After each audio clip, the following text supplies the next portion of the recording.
And first, Jay, I just want to say thanks for having me on today and giving me the opportunity to speak to the voters about the despicable ad filled with half-truths and unsubstantiated lies that's running on TV and radio. You know, divorce I recently went through was hard on everybody. It's deeply painful and disgusting to see my kids' names in these accusations broadcast at the last minute without a source or verification. I want everyone listening to know that these claims were dismissed by law enforcement and court for lack of evidence and merit.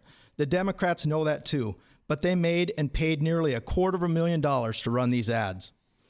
Sadly, it serves as a reminder that when Democrats can't win with ideas, they attack with mud. They are lying in an effort to assassinate my character instead of talking about the issues that voters care about. Historic inflation, squeezing our budgets, crime creeping into our hometowns, and kids falling behind in school. If they had real solutions to those problems, they'd talk about them. Our district is losing 2 Democrats who had character and integrity, Senator Eakin and Representative Marquardt. I find it hard to believe that both good guys. I find it hard to believe that people who supported them would agree with this mudslinging that's going on in their party today. These despicable smear tactics may work with East Coast liberals, but they go against our rural Minnesota sense of decency. I never imagined I would see these types of desperate smear tactics in a rural Minnesota state Senate election. I'm running to serve my community just like I have all my life. Just as I fought for our nation with the U.S. Army and the National Guard, I'll fight for residents of Becker and Clay County and St. Paul and make sure their concerns are not forgotten. As a combat veteran and an EMT, I've been through and seen a lot, all over the world.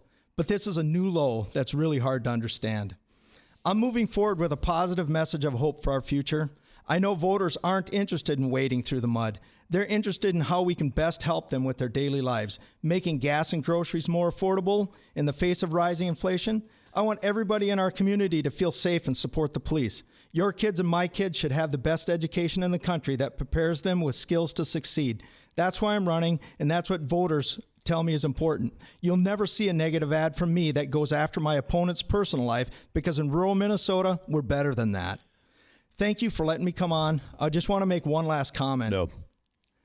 I'm calling on my opponent, Rob Kupek, to disavow these disgusting attacks and request these dishonest ads be stopped immediately. Any decent person would renounce this despicable campaign tactic.